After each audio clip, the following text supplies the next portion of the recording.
It takes a brave and independent mindset to go tiny. If you are trying to figure out your tiny pivot, this podcast is here to inspire and connect you with the other unconventional, gritty, inspirational people within this community. I am Laura Lynch, your tiny house friend and host. On this show, we are always going to come back to money because as a financial planner, this is the question I hear the most. How do I make this work for me financially? Well, that's my jam, so jump in, let's go. New episodes drop every Thursday. Well, Kelly Sjostrom, thank you so much for joining me on Less House, More Moolah podcast. Super excited to chat with you today about your debt-free and budgeting expertise. I think this is going to be great for our listeners. Yeah, thanks for having me. I'm always excited to talk to other communities that are willing to, live with less and financially, space-wise, all the things. So thank you for having me. Yeah, awesome. Yeah, I think that the tiny living sort of movement and the people that are in it are really, there are many of them to be debt-free and on a debt-free journey. There's definitely a through line in tiny living around debt-free. So to get us started, why don't you share with us your debt-free journey? Yes. And so I was not on a debt-free journey for a really long time. I was living my best life. The demise of my finances probably started in college. I decided to study abroad. And as any well thought out plan, I just went and figured I would figure it out later. And so apparently it costs money to live in a foreign country. And so I was just putting things on my credit card and we were traveling all over the place. And it was really cheap to travel, but it was still cost money. And thankfully, my dad was making my minimum credit card payments. Not a ton. It was like the $30 a month. He was basically like, just so that you don't go, they don't start knocking at your door this early. And when I got back, I was faced with a whole bunch of credit card debt. And I think I maybe had like $15,000. I actually don't tell this part of my story very often, but I think it relates. And so my dad helped me get a personal loan and I kind of just paid that off through the rest of college. And in the meantime, I was still racking up student loans. And so I was of a generation where you were going to school and my parents didn't go to college. And so it was kind of, it was something for them. It was something to be proud of, to be able to go to school and to finish and get a degree. And looking back, I'm really happy that I did, but I wish I would have had a little bit more of a plan. And so I graduated with college, personal loan aside, with over $60,000 of student loan debt and not much of a plan to pay it off besides making my payments. And so I played that game for about 8 to 10 years. And I was just making my payments. I thought I was, doing the thing that you were supposed to do. I wasn't on some sort of a repayment plan. I was just paying what I was supposed to pay. I was under the impression that it would be gone in 10 years. And I never missed a payment. I was never late for a payment. I thought I was, just killing it at life. And so one day I decided to log into my student loans because, they get sold all the time. And I actually consolidated, kept it educational, but consolidated a time or two to switch up my payments. And all that aside, I logged in one day and I was like, let's just see how much I have left. I probably have like $3,000 left that I owe. Like, this is really exciting. And I log in and I owe over $46,000 still. And I just had this pit in my stomach. I had these overwhelming feelings of failure, of what do I do, of panic, of stress. What I had been told and what I had been doing meant nothing, basically. I basically was doing nothing as far as bringing the balance of my loans down.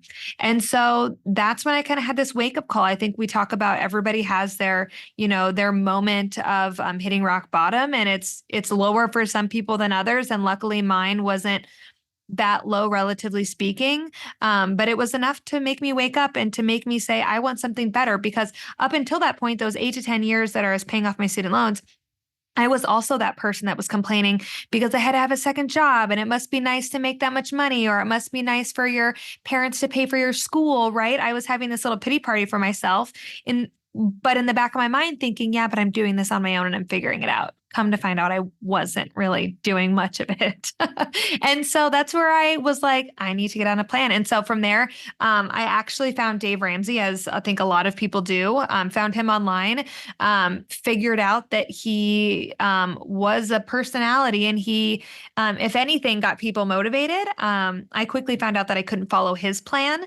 I think a lot of people can't follow his plan. It's not very realistic. And so I decided to make my own plan. And then all of that being said, I ended up paying the rest of the $46,000. I think it's $46,514.91, I want to say. Not that anybody's counting. Not that anyone's counting. But I ended up paying that off in actually 20 months. And so I paid off basically nothing in 8 to 10 years. And then I paid off the 46,000 in 20 months. And I haven't looked back since. That's so amazing. I think we all kind of, or not everybody, I'm sure that there's some people that have a better sense of the financial landscape as they're maybe coming up. But I definitely had my kind of moment with realizing, hey, these credit card bills that I've been racking up while I've been collecting such a tiny paycheck and like spending my lifestyle, right? I have to pay these and I've got some debt here. And I guess if I'm going to be an adult, I better figure this out. And it didn't, it took me a while to kind of come around to that. And I'm sure that my credit was impacted. I remember having to go back and scrub my credit report and, kind of do some, reports back to them, hoping to clean that up, in my early 20s. But I feel fortunate that I figured that out at that juncture, because there's a lot of people who, maybe don't sort of have the opportunity or the education to even figure that out until much later in life. I'm actually doing a program with the, I think I told you about it, the Accredited Financial Counselor Program, specifically to help people, sort of figure out this debt piece. So would you mind sharing just a little bit more detail of how it is that you got rid of $46,514 of student loan debt in 20 months? What did you do? Yeah. And okay, so what I did, and what I tell people today is to first, I just had to put everything in one spot, right? So I was saying before, I just kind of had everything on autopilot. I made my payment and that was about it.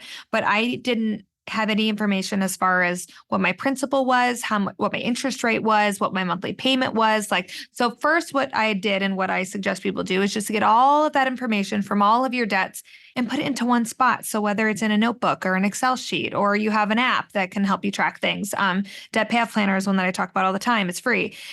Put it all in one spot. And so once I figured out how much I owed in total, that $46,000, then I can make a plan of like, okay, how much can I afford to actually pay off? And this is where it kind of becomes chicken or the egg. And I had to figure out how much I could afford to pay extra per month, right? And so that's where your budget comes in. So a lot of people, this is all happening at the same time because, chances are if you were budgeting before, you probably weren't in this much debt before, right? And so I was figuring out how much I could afford to pay extra on my student loans besides that monthly minimum payment, which made me then budget to figure out how much my life costs and how much I can actually afford to take out of that to put towards my student loans.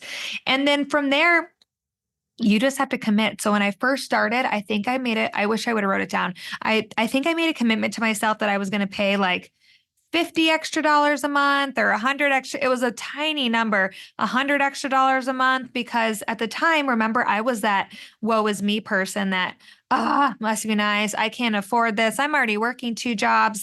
So I figured $100 extra a month is a lot of extra money. Right. And then you put it in all the places and the Excel sheets to figure out how much more quickly your debt is going to be paid off. And it was like, great, you've shaved off like 4 months. And I was like, okay, well, that's not very motivating. I need to do more. And so, but the point of that is to just get started. And so what I did was I was like, okay, $100 is all it is. And so I just committed to that $100. And then as I saw my debt slowly start to dwindle, that is so motivating. And by the end of it, I was paying more than $1,000 extra a month. And it wasn't because I had more money, people. I was single at the time. I was making less than 6 figures for sure, a lot less. But I was very, very, very motivated and on a mission that every I would make $20 extra debt payments, right? I wasn't waiting for this big chunk of money to then pay. If I had an extra $10, $20, I would just chuck it at my debt. And then at the end of the month, I had this thing on my fridge where it was like a thermometer, and I would color in like that much more debt that I was just a visual person. I didn't need all the other fancy, crazy things. I just wanted to know, yep, my little thermometer, I'm coloring in a little bit more. And then, 46 went to $39,000 that I owed, and I was in the 30s, and then it was 35, and then it was 29, and then I was in the teens, and that just like sped everything up so quickly and kind of spiraled from there. That's so awesome. And it's so great that you sort of just, grabbed the bull by the horns and you made that happen for yourself. And I think that we all don't realize how much power we have ourselves if we just really dig into a particular goal, based on what's most important to us at the time. So when you got that thermometer, like all the way empty or all the way full, whichever, it sounds like it was all the way full, how did that feel? Having accomplished such a big thing just because of your own grit? So as I'm going to be honest, the chase for me was more exciting than the end game of not having student loans. And I feel like the last 5 months were probably the most exciting because I was so close. I could just taste it. And I was daydreaming about what was I going to do with this extra money? I have an extra like $1,500 a month. I'm going to like go to Bali every year. And like, you know what I mean? Like, and so you just get that daydreaming. You get so excited about what you're going to do with this money. And then life kicks in, right? And your student loans are gone. And then you have or scope creep in your life. And then something else happens. But I don't want that to not motivate anyone to get started, because I was then still able to, once I paid off those student loans, I had sinking funds for Christmas every year. So I didn't have to worry about how are we going to pay for Christmas without going into debt. We were then budgeting for vacation every year. Like, life got exponentially better. Don't get me wrong. But I really enjoyed the chase and the working towards a goal and putting everything and figuring it out myself. It was all kind of the perfect storm for me to be successful. And I think it takes people to get to a certain spot to be at that place, to be ready to take on that journey, because if life's not that hard, and I meet people like this all the time, if you don't mind making the $300 a month payment for kind of the rest of your life and it doesn't bother you because interest rates aren't that bad, like there's zero motivation to pay that off, and that is okay. But for me, it was kind of eating me alive. And so I had to do something about it. Yeah, I think that you're so right. There are, people who, it's fine for them, right? They don't feel the pressure. And then others of us are really sensitive to like owing anybody anything or, just not having that sense of freedom in your life. So I totally get that too, your sense of, fun in the chase, fun in the journey, fun in seeing your accomplishment, throughout its progress rather than having that really big moment. I think a lot of us, when we finally get the thing that we've been anticipating for so long, we've lived out the experience of it so long. I talk about this with vacations all the time, that my vacation really is happening when I'm packing, because that is when I'm the most excited. It's not really on the thing. It's really just the excitement before. This is so funny that you said that, because it was my birthday last week and my husband just told me, take off Friday. We're going somewhere.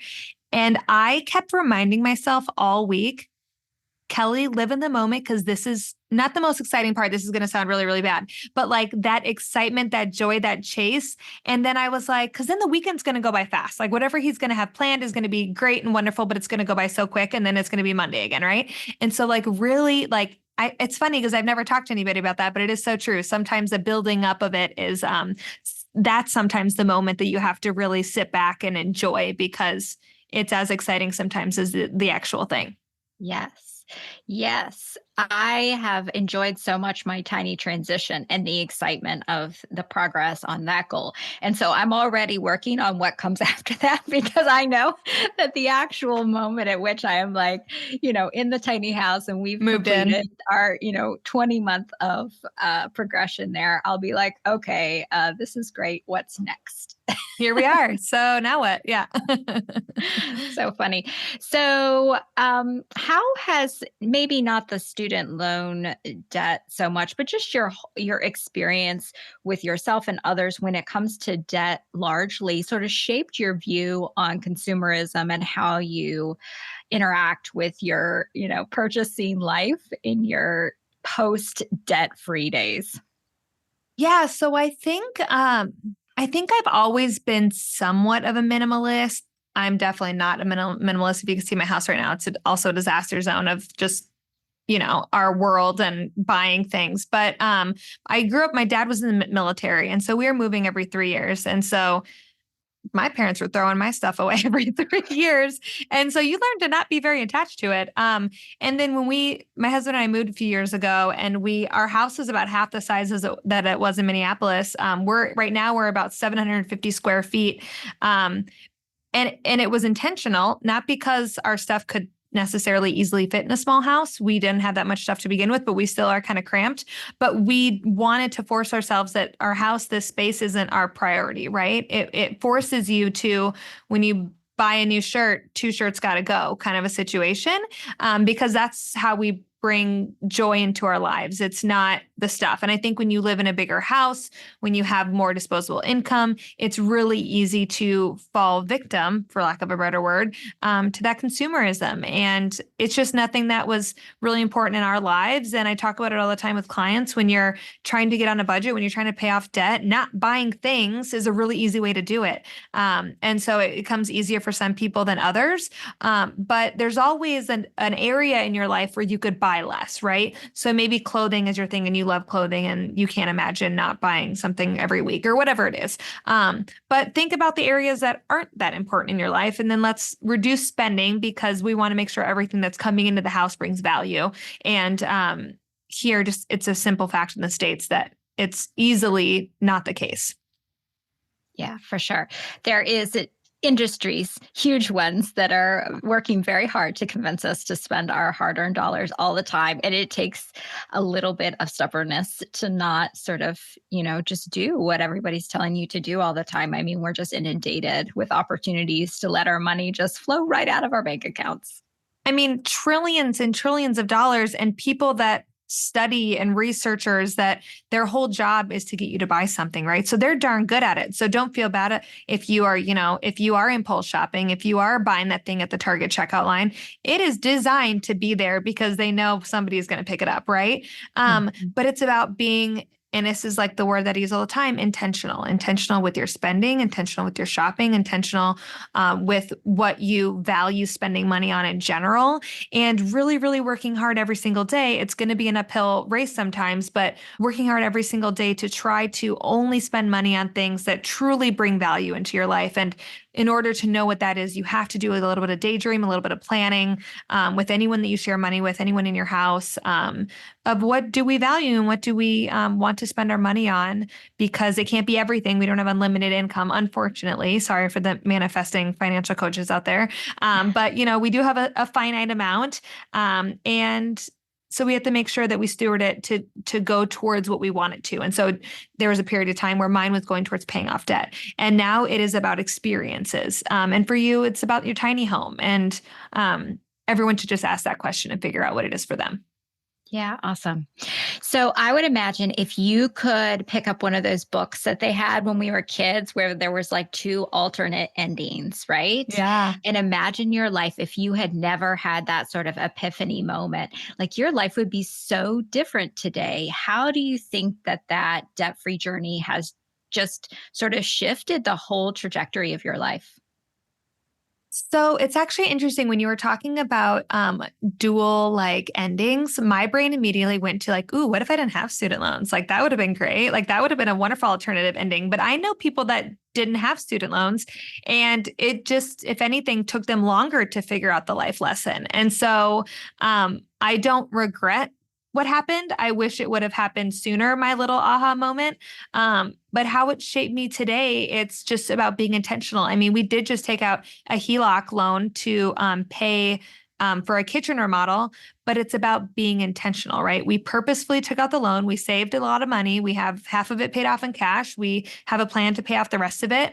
And so I think that debt journey, that digging and figuring it out ourselves really made me want to make sure that whatever I'm doing is very intentional and we have a plan to get to where we need to go.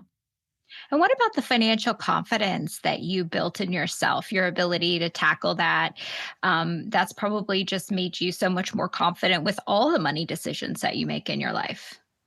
Absolutely, because without figuring it out myself, because my dad had been telling me for years that I need to balance my checkbook register and all this kind of stuff, but I think actually figuring it out yourself, you have a little bit of that pat on the back, that win, that I can do this. And it feels good, of course, to be able to figure it out on my own. And when I mean on my own, there was obsessive amounts of hours, Googling everything and watching every YouTube video from certain personalities and listening to podcast recording all day while I was at work.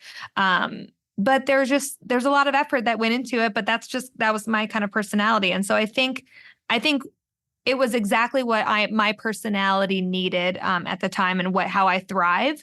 And it works for some people and it doesn't work for others. Awesome. So I want to talk a little bit more, if you can share just for, just some best tips around student debt in particular. A lot of people, of course, have had their payments turned back on in recent months, and this has, really changed things for people. They had a, stimulus through the pandemic, and they had a little extra cash because they weren't having to make those payments. And now those payments are due again. And so I think there are some best practices around student debt in particular. And I find it just really interesting that student debt is one of the debts that can't be gotten rid of through bankruptcy, right? So you are stuck with that no matter what. And interest rates on student loans aren't particularly advantageous. And so you can continue just pay it interest forever and a day. And you can be 60 years old and still paying on your student debt. In fact, I know a financial planner that only helps people with student debt over 60. Can you imagine trying to go into retirement with your student debt still around? So what are some good ideas around student debt in particular? Oh my God, good for her for having an industry that no one else taps into, but how sad is it that that's even an industry? So what I say, and I think point is proven right now, not a big deal, but I told you so. Before Biden started all of this stuff, so I worked in the nonprofit field. So I was under this impression that after 10 years of making consecutive payments, it would be paid off. I proved the system wrong because there are all these loopholes that they don't tell you about, that they have a reason to not actually pay off your student loans. So after those 8 years, like we said, and I was nowhere close to paying them off, and I just decided to take it into my own hands, pay them off, I'm done. And so I had a little bit of regret where I was like, could I have just done it right and waited the 10 years and not have to worry about it? Or what about, nowadays with Biden talking about dismissing student loans for certain people? I think the moral of the story is don't let other people dictate your financial future. Don't wait on other people to change your life, because if that were the case, I would still be waiting today to have my student loans dismissed, and I would have wasted how many years of enjoying my life because of maybe somebody paying off my student loans, which at the end of the day, I took out those loans. I got the education from it. I didn't have a problem with paying them back, right? And so I think it's important for people to not wait for other people to change your life, because sure, Biden can go ahead and dismiss some. He could also not. He could also dismiss $5,000 only. That's a lot of money, but still, when you're talking about $100,000 worth of debt. So I would just ask people to go in and figure out a plan that works for your family and pay them off yourself. Because like you said, I think there is a technicality that student loans can be dismissed in bankruptcy for certain minor, tiny little cases. But again, let's not bank on bankruptcy to get your student loans dismissed.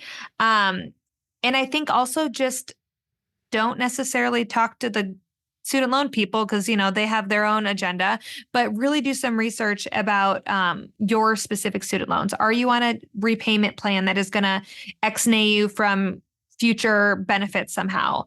Are you consolidating your student loans with other debts? Because then they lose their student loan status. And then during times of crisis like COVID, you wouldn't have been able to pause the payments on them. You would have had to keep paying them because they would have become a private loan at that time. So I think just making sure that you understand all the benefits that come with the student loans, and making sure that you are maximizing those benefits while at the same time maximizing paying them off, because we can't wait for other people to figure this out. This is a crisis in our country.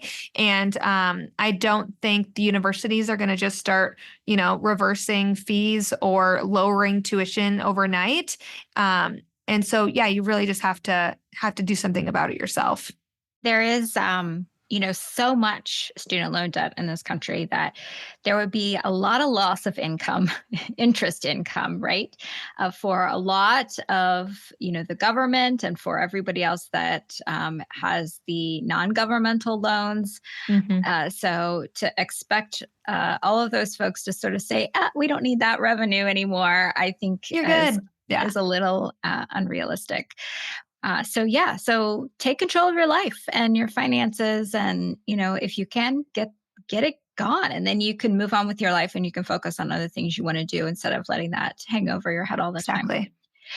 So you have talked a little bit about your sort of intentional living space size wise, and you've talked a little bit about, how you approach, consumerism and that sort of thing. I would guess that things might have shifted a little bit since you've become a mom. What has that looked like for you? Because I have a brother who has a 1-year-old, and the things, the stuff, the every single, toy and onesie and passed down clothes, and gosh, kids, they just come with a lot of stuff. Kids, right? So he, sleeping little beauty next to me here, he is our first. And so I think I was a little bit naive to how much stuff kids need, but also coming at it with a minimalist perspective, I think I was not that far off for how much he did need. Of course, there are things that I had no idea. And I was like, this seems a little extra. And like this swing that he's in right now, we didn't buy it. I actually we didn't buy one intentionally. We didn't register for one because we were like, even if someone else buys it, I don't want it at my house. And I ended up finding one at Goodwill for like $20 still in the box. And I was like, I'm going to buy it in case of an emergency. It's only $20. Worst case scenario, I'll flip it on Marketplace. We'll make the money back and it won't be a big deal.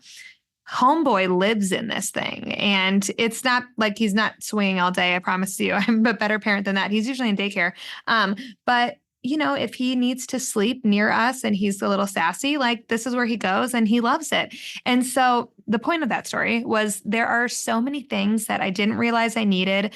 But at the same time, questioning everything that we bring into our house, because I think parents can so easily say, you could Google all the things that you should put on your registry, and there's just 1.5 million things. And we really were intentional about buying things that he needs kind of now or the next phase, right? We're not buying things for 3-year-old little baby. And we got a lot of things secondhand. So I think I've maybe only bought like 10 pieces of clothing for him, and they were all used at like a thrift store. Everything else, Facebook Marketplace has so much free clothes that people are dying to get rid of because children's clothing is just everywhere. And so we always go that route. And then all the stuff that he outgrows is all in a trash bag already in his bedroom.